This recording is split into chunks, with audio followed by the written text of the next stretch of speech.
जय हिंद दोस्तों, स्वागत है भारतीयों की कहानी चैनल पे।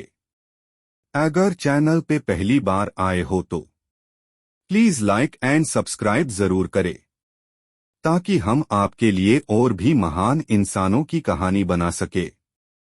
धन्यवाद। मैं आजाद हूँ। चंद्रशेखर तिवारी यूं बने थे आजाद, छोटी सी उम्र में उड़ा दिए थे अंग्रेज जज के होश। चंद्रशेखर आजाद का जन्म 23 जुलाई 1906 को मध्य प्रदेश में हुआ था। उन्होंने बहुत कम उम्र में ही अंग्रेजों के खिलाफ बगावत शुरू कर दी थी। जलियांवाला बाग कांड ने चंद्रशेखर आजाद को बचपन में झकझोर कर रख दिया और इसी दौरान आजाद को समझ आ गया था कि अंग्रेजों से छुटकारा पाने के लिए बातों की नहीं बल्कि बंदूकों की जरूरत होगी। भारत को आजाद कराने के लिए कई स्वतंत्रता सेनानियों ने अपनी जिंदगी कुर्बान कर दी थी। उन्हीं महान स्वतंत्रता सेनानियों में एक नाम चंद्रशेखर आजाद का है। हालांकि इनका असली नाम चंद्रशेखर तिवारी था, लेकिन आजाद इनकी पहचान कैसे बनी इसके पीछे भी एक कहानी है। आजाद कहते थे, दुश्मन की गोलियों का हम सामना करेंगे, हम आजाद हैं और आजाद ही रहेंगे। उन्होंने ठान लिया था कि वे कभी भी अंग्रेजों के हाथ नहीं आएंगे और अंग्रेजों की गुलामी की हुकूमत से खुद को आखिरी सांस तक आजाद रखा। उन्होंने बेहद कम उम्र में ही अपनी जिंदगी को देश के नाम कर दिया था। आज हम आपको उनकी जिंदगी से जुड़ी कुछ बेहद रोचक बातों के बारे में बताएंगे। चंद्रशेखर आजाद का जन्म 23 जुलाई 1906 को मध्य प्रदेश के भाबरा गांव में हुआ था। मूल रूप से उनका परिवार उत्तर प्रदेश के उन्नाव जिले के बदरका गांव से था, लेकिन पिता सीताराम तिवारी की नौकरी चली जाने के कारण उन्हें अपने पैतृक गांव को छोड़कर मध्य प्रदेश के भाबरा जाना पड़ा था। चंद्रशेखर आजाद का नाम चंद्रशेखर तिवारी था। वह बचपन से ही काफी जिद्दी और विद्रोही स्वभाव के थे। चंद्रशेखर का पूरा बचपन आदिवासी बाहुल्य क्षेत्र झाबरा में ही बीता था।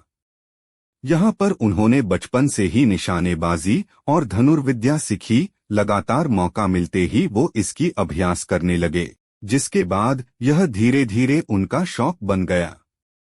पढ़ाई से ज्यादा चंद्रशेखर का मन खेलकूद और अन्य गतिविधियों में लगता था। जलियांवाला बाग कांड के दौरान आजाद बनारस में पढ़ाई कर रहे थे। इस घटना ने बचपन में ही चंद्रशेखर को अंदर से झकझोर दिया था। उसी दौरान उन्होंने ठान ली थी कि वह ईंट का जवाब पत्थर से देंगे। इसके बाद उन्होंने यह तय कर लिया कि वह भी आजादी के आंदोलन में उतरेंगे और फिर महात्मा गांधी के आंदोलन से जुड़ गए। 1921 में महात्मा गांधी के असहयोग आंदोलन से जुड़ने के बाद उनकी गिरफ्तारी हुई। उस दौरान जब उन्हें जज के सामने पेश किया गया तो उनके जवाब ने सबके होश उड़ा दिए थे। जब उनसे उनका नाम पूछा गया तो उन्होंने अपना नाम आजाद और अपने पिता का नाम स्वतंत्रता बताया। इस बात से जज काफी नाराज हो गया और चंद्रशेखर को 15 कोड़े मारने की सजा सुनाई। आदेश के बाद बालक चंद्रशेखर को 15 बेंत लगाई गई, लेकिन उन्होंने उफ़ तक नहीं की थी और हर बेंत के साथ उन्होंने भारत माता की जय का नारा लगाया।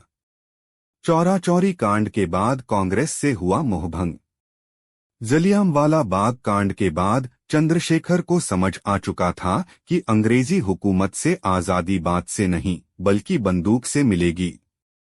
शुरुआत में गांधी के अहिंसात्मक गतिविधियों में शामिल हुए, लेकिन चौरी कांड के बाद जब आंदोलन वापस ले लिया गया तो आजाद का कांग्रेस से मोहभंग हो गया और फिर उन्होंने बनारस का रुख किया। दरअसल बनारस उन दिनों भारत में क्रांतिकारी गतिविधियों का केंद्र था। बनारस में वह देश के महान क्रांतिकारी मनमथनाथ गुप्त और प्रणवेश चटर्जी के संपर्क में आए और क्रांतिकारी दल हिंदुस्तान प्रजातंत्र संघ के सदस्य बन गए। हालांकि शुरुआत में यह दल गरीब लोगों को लूटते और अपनी जरूरतों को पूरा करते थे, लेकिन धीरे धीरे उन्हें समझ आने लगा कि अपने लोगों को दुख पहुंचाकर वे कभी भी उनका समर्थन हासिल नहीं कर पाएंगे।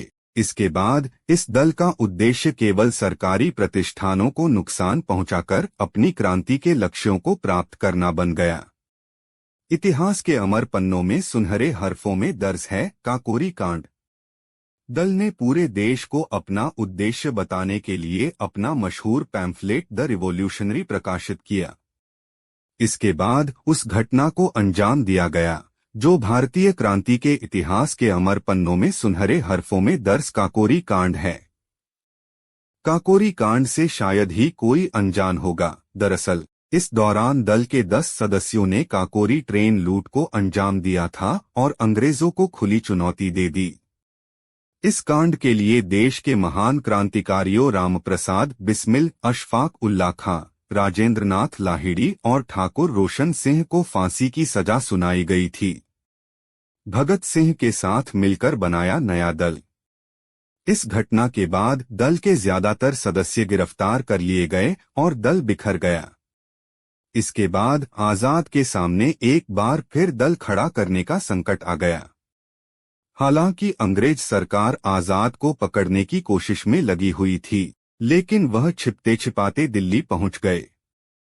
दिल्ली के फिरोज शाह कोटला मैदान में सभी बचे हुए क्रांतिकारियों की गुप्त सभा आयोजित की गई। इस सभा में आजाद के साथ ही महान क्रांतिकारी भगत सिंह भी शामिल हुए थे। इस सभा में तय किया कि दल में नए सदस्य जोड़े जाएंगे और इसे एक नया नाम दिया जाएगा। इस दल का नया नाम हिंदुस्तान सोशलिस्ट रिपब्लिकन एसोसिएशन रखा गया। आजाद को इस दल का कमांडर इन चीफ बनाया गया। दिल्ली असेंबली मामले में सुनाई गई फांसी की सजा। इसके बाद आयरिश क्रांति से प्रभावित भगत सिंह ने दिल्ली असेंबली में बम फोड़ने का निश्चय किया, जिसमें आजाद ने उनका साथ दिया। इन घटनाओं के बाद अंग्रेज सरकार ने इन क्रांतिकारियों को पकड़ने में पूरी ताकत लगा दी और आरोप में भगत सिंह, राजगुरु और सुखदेव को फांसी की सजा सुनाई गई। इससे आजाद काफी आहत हुए और उन्होंने भगत सिंह को छुड़ाने की कोशिश की, लेकिन वे सफल नहीं हो सके।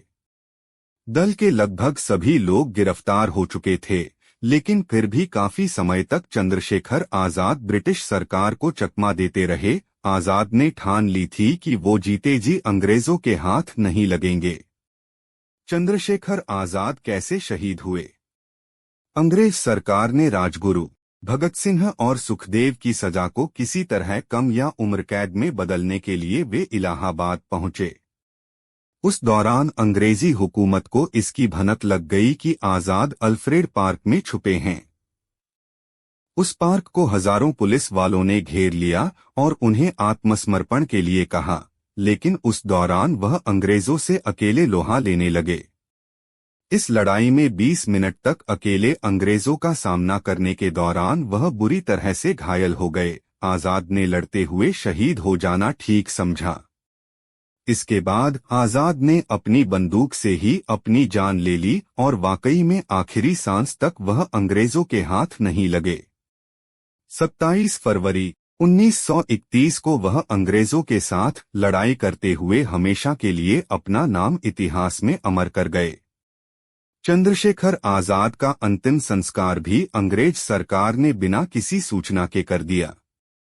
जब लोगों की इस बात की जानकारी मिली तो सड़कों पर लोगों का जमावड़ा लग गया और हर कोई शोक की लहर में डूब गया। लोगों ने उस पेड़ की पूजा शुरू कर दी जहां इस महान क्रांतिकारी ने अपनी आखिरी सांस ली थी। जय हिंद, वंदे मातरम, भारत माता की जय।